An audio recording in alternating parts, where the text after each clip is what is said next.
Info, talk show, analyse et compétition. Toute l'actualité du sport africain est sur Stade Afrique, la première chaîne des sports d'Afrique. Bienvenue sur Stade d'Afrique qui se retrouve sur les bords de la lagune Ébrié à Abidjan, bien entendu en marge des 8e Jeux de la francophonie qui viennent de s'achever. Et nous sommes ici dans le jardin du Sofitel Hôtel Ivoire pour parler du symposium de la CAF qui vient de s'achever au Maroc. Un symposium qui a vu des modifications intervenir au niveau du calendrier de la Coupe d'Afrique des Nations. Et pour en parler, nous avons des invités. Il s'agit entre autres de Pape Diouf, ancien dirigeant de l'Olympique de Marseille. Bonjour Monsieur Diouf. Bonjour. Et merci d'avoir accepté notre invitation. Juste à côté de Monsieur Diouf, nous avons Monsieur Tchétché Aimé, ancien international ivoirien. Bonjour Monsieur Tchétché. Bonjour. Merci à vous deux d'avoir accepté notre invitation.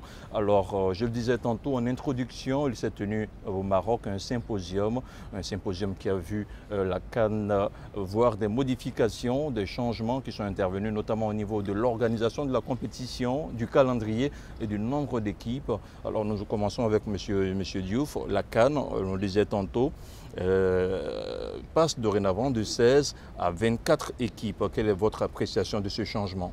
Je pense que c'est une décision qui a été prise à la va-vite. C'est une décision précipitée, puisqu'à ma connaissance, il est compliqué et difficile de trouver un pays en Afrique qui ait les infrastructures nécessaires pour organiser un tel événement.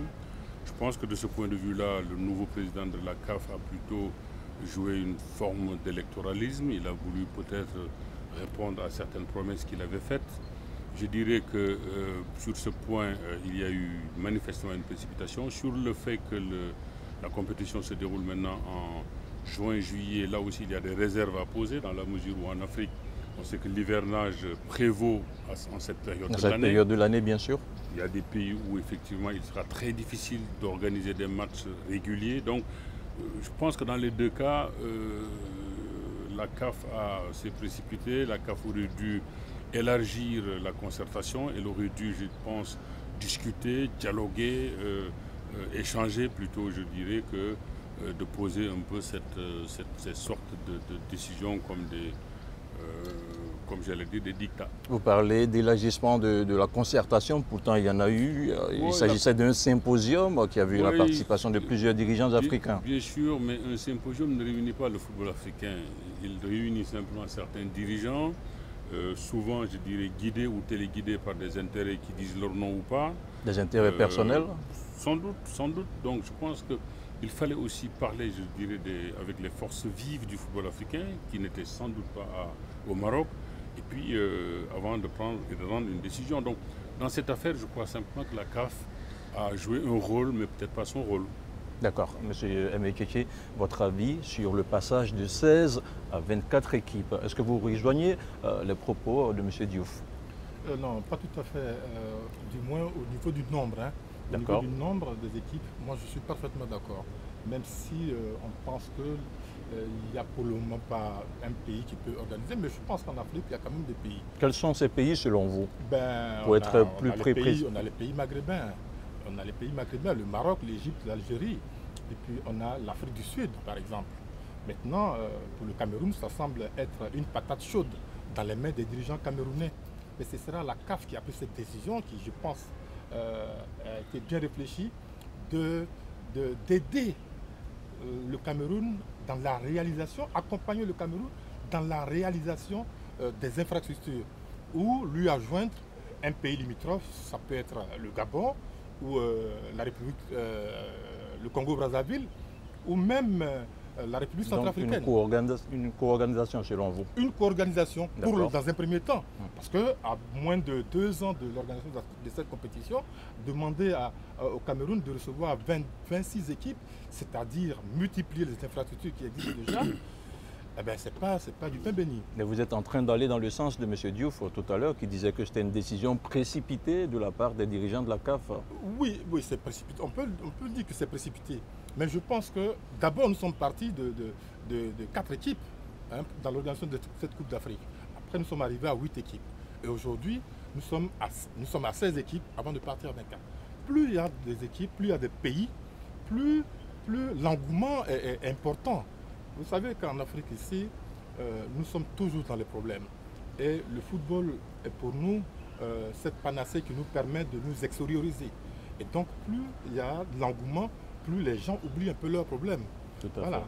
Là où je suis d'accord avec Pape, c'est au niveau de la périodicité. Les Européens se sont plaints du fait que la Coupe d'Afrique se jouait dans le mois de juin et juillet. On nous a amené à déplacer cette compétition en janvier, qui est pour nous une date formidable. Maintenant, avec l'ensemble des dirigeants africains, on décide de repartir en juin, eh bien, ça craint. Alors, Parce qu'il faudra des infrastructures. Parce qu'en Afrique, en juin, juillet, c'est des périodes d'hivernage, tout à fait. extrêmement pluvieuses. Oui. C'est formidable quand même, Aimé, que vous dites pour une telle organisation, il y a des pays en Afrique qui sont capables de les organiser, mais vous avez cité que des pays du Maghreb Les pays et du l'Afrique Maghreb. du Sud. Oui, tout à fait. Cela ne fait pas toute l'Afrique, cela. Parler de la co-organisation et reciter le Gabon me paraît être dévalorisant en tout cas pour la compétition. Je crois qu'il faut être dans toute affaire, il faut garder la mesure. C'est vrai que la Coupe d'Afrique a commencé avec 4 équipes, mais la Coupe du Monde de 1930 en Uruguay a commencé aussi avec 4 équipes. Il y avait la France, il y avait l'Uruguay, il y avait l'Argentine et peut-être un 4e adversaire. Bon, je pense que l'évolution naturelle des choses ne doit pas anesthésier, ne doit pas faire en sorte qu'on aille vers ce qui est incohérent. Et je dis que l'Afrique aujourd'hui n'a pas les moyens, me semble-t-il en tout cas, ce n'est pas la Coupe d'Afrique, la CAN, n'est ni l'Euro, ni la Coupe du Monde, pour qu'on puisse, je dirais, de manière inconsidérée, ajouter une liste à la liste existante et, je dirais, majorer sans réfléchir les prétendants. Est-ce un manque de volonté politique au niveau des infrastructures qui manque à Mais c'est l'Afrique? pas ça. Attendez, il ne faut quand même pas se tromper. Souvent, la question m'est posée. En Afrique, le manque d'infrastructures, oui, ça existe. Mais il ne faut pas attendre des États de l'État. Tout. L'État a un devoir régalien. C'est celui de doter effectivement chaque pays d'infrastructures de nature à permettre la pratique du jeu, aussi bien au niveau de l'élite qu'au niveau des masses. C'est un fait. Mais l'État a aussi d'autres priorités. Il y a l'éducation, il y a la santé et bien d'autres choses. Alors, quand en Afrique, parfois, on pense que le football privé, le football professionnel doit être financé par l'État, j'ai dit foutaise. L'État a d'autres choses à financer aujourd'hui, je dirais, qu'une entreprise privée. Quand des gens veulent organiser des matchs de football privé, ils peuvent le faire, mais il faut qu'eux-mêmes, ils trouvent le financement. Ce n'est pas l'État. Sinon, vous-même ou moi, nous pouvons ouvrir un magasin aussi et attendre de l'État une subvention. Je crois qu'il faut donner à l'État la part de devoir qui lui revient et non pas adosser l'État comme un baudet, le charger comme un baudet. Ce n'est pas possible. Et de toute façon, les infrastructures, on les voit. En Côte d'Ivoire, on les voit au Sénégal, on les voit au Cameroun. Le Cameroun aujourd'hui, qui avait accepté d'organiser la Coupe d'Afrique des Nations sur la base d'un cahier des charges très précis. De 16 équipes. Et effectivement, aujourd'hui, dans l'embarras. Et il me semblerait, quand j'entends la CAF dire nous prendrons nos responsabilités, la CAF qui dit ça, si prendre ses responsabilités, c'est prendre des décisions incohérentes comme elle le fait, les mots n'ont plus le même sens. Alors, M. Tchéché, oui, face à cette réaction de M. Diouf, passer de 16 à 24 équipes avec des infrastructures qui manquent, selon vous, quel est le modèle idéal pour pouvoir permettre au continent africain, sinon à ces pays africains qui doivent accueillir les compétitions, d'avoir plus d'infrastructures afin de répondre à ces différents défis? Non, d'abord, la co-organisation, l'idée d'une co-organisation, elle n'est pas nouvelle, hein. On l'a déjà vu, Ghana, Nigeria, Guinée-Bissau, Guinée équatoriale, pardon, Gabon. Oui. Donc c'est pas nouveau. Ce n'est pas lancer un pavé dans la mare des Camerounais. Non, non, je soutiens que c'est une très bonne chose d'augmenter le nombre des pays à 26. On parle d'infrastructure, oui, c'est vrai, les Camerounais ne sont pas prêts. Je le dis, à moins de 2 ans. Vous mettez le pied dans le plat là? Oui, les Camerounais ne sont pas prêts. Vous êtes sûr? Si on s'en tient au raisonnement de M. Pape, Diouf, oui. j'ai l'impression que quand j'analyse de plus près l'idée de l'intention du président de la CAF, M. Ahmad Ahmad, j'ai l'impression que soit il veut passer la main au Maroc, ou qui est prêt à prendre. Justement, il y a eu ce CAN, symposium qui s'est déroulé au Maroc. Mais ensuite, c'est un appel ça de pied. coulait d'un règlement de compte Oui. avec son prédécesseur. Et ça, c'est pas bon. c'est pas bon. Plus sous cet angle-là, c'est pas bon. Seulement, en Afrique ici, il y a des pays qui peuvent organiser ensemble avec le Cameroun cette compétition. Il faut les citer, les pays Lesquels qui sont capables aujourd'hui d'organiser une compétition avec 24 candidats. Moi, je suis d'accord, mais il faut qu'on me les cite. Si on sort de l'Afrique du Sud et certains pays du Maghreb, je ne vois pas trop quels sont les pays. Ces pays-là font partie de l'Afrique. On a vu par exemple... Alors donc il faut définitivement... Il faut les énumérer selon M. Diouf. Allouer la compétition simplement à ces pays-là et à l'Afrique du Sud et tous les autres pays d'Afrique les oublier. Non, c'est pas ça que je comment dis. Il faut faire alors? Alors, je rappelle que nous sommes dans le cadre du grand débat sur Stade d'Afrique. Et là, comme vous le constatez, le débat s'annonce très très houleux entre M. Diouf et M. Tchétché. Alors, il faut augmenter, sinon il faut permettre à tous les pays africains, selon M. Diouf, de pouvoir organiser cette compétition. Mais de quelle manière? Pouvez-vous nous citer aujourd'hui des pays africains à même de pouvoir accueillir cette compétition qui passe de 16 à 24 équipes? D'abord, si les pays maghrébins n'étaient pas prêts, je pense qu'un pays comme la Côte d'Ivoire aurait été bien inspiré d'aspirer à organiser cette compétition. Vous abondez dans le même sens Parce que vous pensez qu'en Côte d'Ivoire, ici, on peut organiser cette compétition? Bien sûr. Vous avez les stades qu'il faut. Mais les stades vont être construits. Toute une volonté politique. Là, vous êtes en train d'inverser les priorités. Vous pensez que les États africains aujourd'hui doivent avoir comme priorité la construction de stades? Vous savez, je vous dis une chose, moi je suis heureux de savoir qu'après la compétition, les Jeux de la francophonie, le stade Houphouët-Boigny est doté d'une piste d'athlétisme. Oui, mais c'est un exemple parmi tant d'autres. Je suis heureux de savoir qu'il y a plusieurs infrastructures qui ont été développées pour la Côte d'Ivoire. C'est vrai que l'État a des priorités, notamment au niveau de la santé, au niveau des logements, au niveau de l'éducation, etc. Mais quand même, on sait la part que le football représente dans un État, surtout en Afrique ici. Voilà. Du pain et des jeux, quoi. Voilà, il faut essayer de donner aux gens du football et puis leur faire oublier tous leurs problèmes. Non, je crois qu'il faut être sérieux. Quand vous prenez l'Afrique du Sud, qui était à un moment donné la moitié de l'économie africaine. L'Afrique du Sud qui a organisé la Coupe du Monde, on a vu ce que les stades sont devenus après. Après la compétition, même au Gabon. Tout, on l'a vu. Et aujourd'hui en Côte d'Ivoire, le vrai problème qui se pose à l'État est de savoir que va-t-il en être de l'après-jeu des francophonies du village. Voilà des questions de 16 hectares. Voilà des questions qui sont essentielles. Est-ce que le prestige d'organiser des jeux pendant une semaine ou 10 jours vaut, je dirais, pour un État de prendre des risques inconsidérés sur le plan économique? Déjà, sur le plan économique, nous avons des problèmes aujourd'hui quasiment insolubles. S'il faut simplement, comme ça, par facilité, penser que c'est à l'État de tout financer, je crois qu'il faut être sérieux.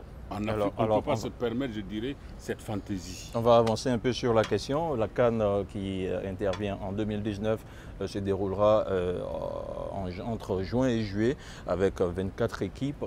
Quand on sait que les championnats européens prennent fin en juin, est-ce qu'on ne va pas courir le risque de voir ces athlètes africains arriver émoussés à la compétition? S'ils arrivent effectivement à la compétition émoussés, il y aura une espèce de nivellement des valeurs. Tous les joueurs seront logés à la même enseigne. Ce qu'il faut surtout éviter, c'est essayer, je dirais, de préparer les joueurs de manière optimum pour éviter certaines blessures. C'est là oui. Mais au niveau, je dirais, de l'intérêt même de la compétition, il ne va pas aller en diminuant. Ce n'est pas possible. Et de toute façon, on ne peut pas tout avoir dans un même mouvement. Si au mois de juin et au mois de juillet, les joueurs africains peuvent être libérés, ce n'est pas, je dirais, ce ne sera pas la volonté des clubs qui les emploient. Ce sera de la volonté des joueurs eux-mêmes. Donc, il y a le pour, il y a le contre. Mais moi, c'est moins cela, cette question-là qui me préoccupe.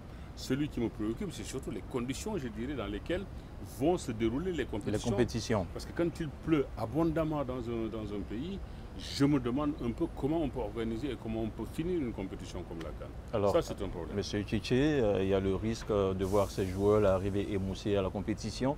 Est-ce qu'on n'est pas en train d'aller vers l'émergence de nouvelles classes de footballeurs, notamment les footballeurs locaux, qui prendront à cet effet-là le dessus sur ces internationaux qui évoluent en Europe et ailleurs? Non, il y a des sélectionneurs qui sont carrés déjà.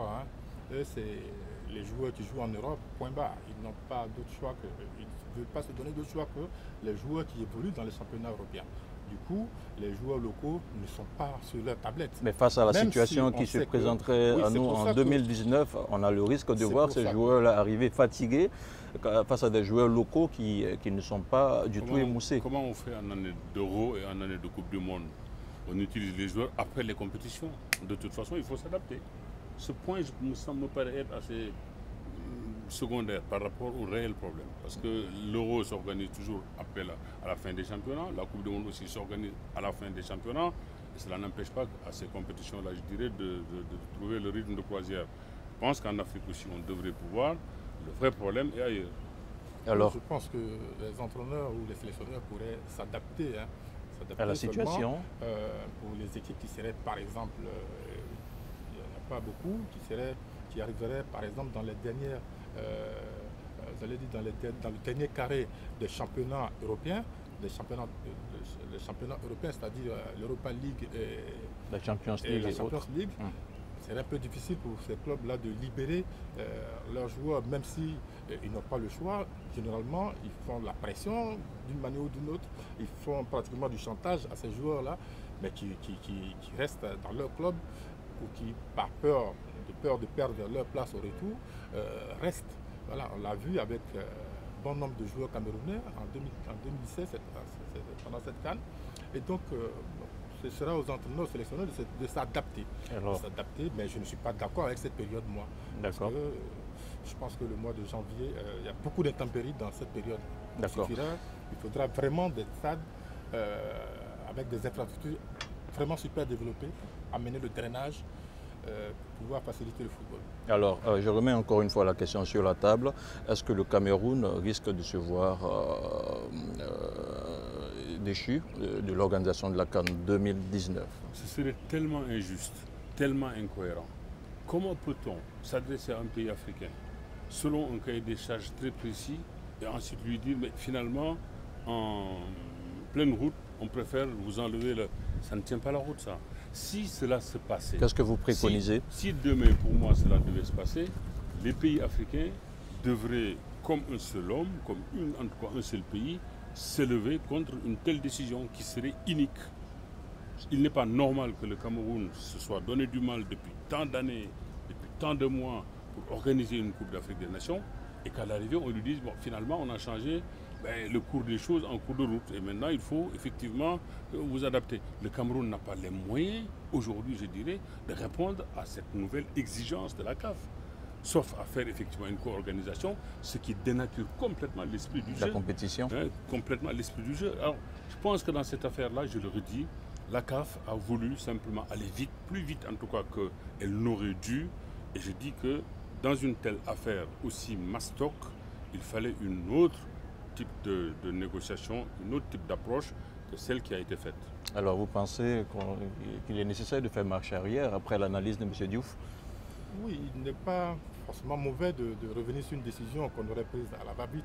Quand on sait que même au Cameroun, il y a certaines infrastructures qui ne sont pas en règle, est-ce qu'il y en a qui ne répondent pas aux standards internationaux en termes de compétition? Ben voilà, c'est ça tout le problème. Et pendant que le Cameroun est sur la ligne de départ, on envoie ce nombre j'allais dire, on augmente le nombre d'équipes qui passent de 16 à 24.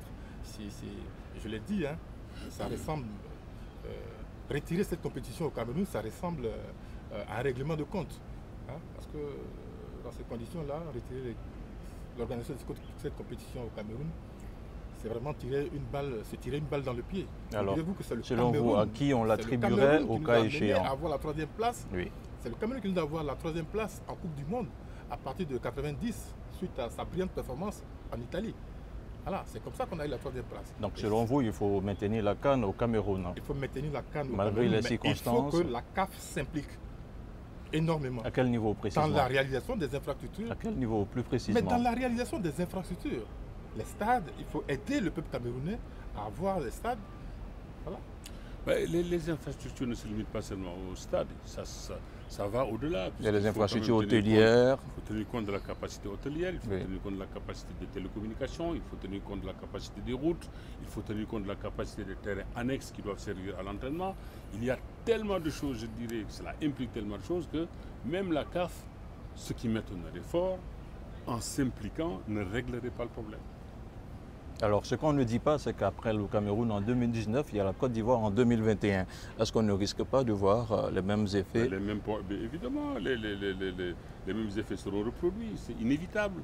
La Côte d'Ivoire n'a pas aujourd'hui, la Côte d'Ivoire qui est en plein essor économique, qui s'est cherché, qui commence à trouver à peine une voie, sera dans l'obligation, je dirais, de répondre à un cahier des charges démentiel.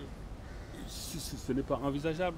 La Côte d'Ivoire, il m'étonnerait fort que la Côte d'Ivoire en 1921 réponde convenablement, je dirais, à ce cahier des charges des 26 candidats.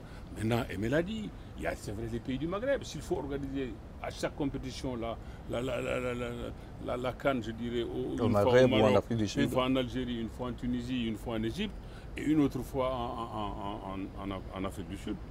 Allez, on y va, amen. Seulement, il faut le dire. Il faut dire le reste de l'Afrique est complètement banni, est complètement exclu de la compétition.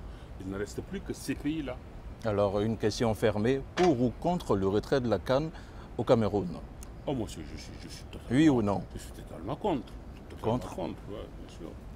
Monsieur Tchétché? Oui, je suis contre. Contre. Je suis contre. Voilà qui m'est Mais fait... s'agissant de la Côte d'Ivoire, si vous permettez, Très bien. pour apporter de la Côte d'Ivoire sera prête en 2021. Très bien, voilà. Alors, nos invités sur le plateau, M. Diouf et M. Tchétché, sont contre le retrait de la Coupe d'Afrique 2019 au Cameroun. Nous y reviendrons tout de suite dans la deuxième partie de cette émission avec de nouveaux invités.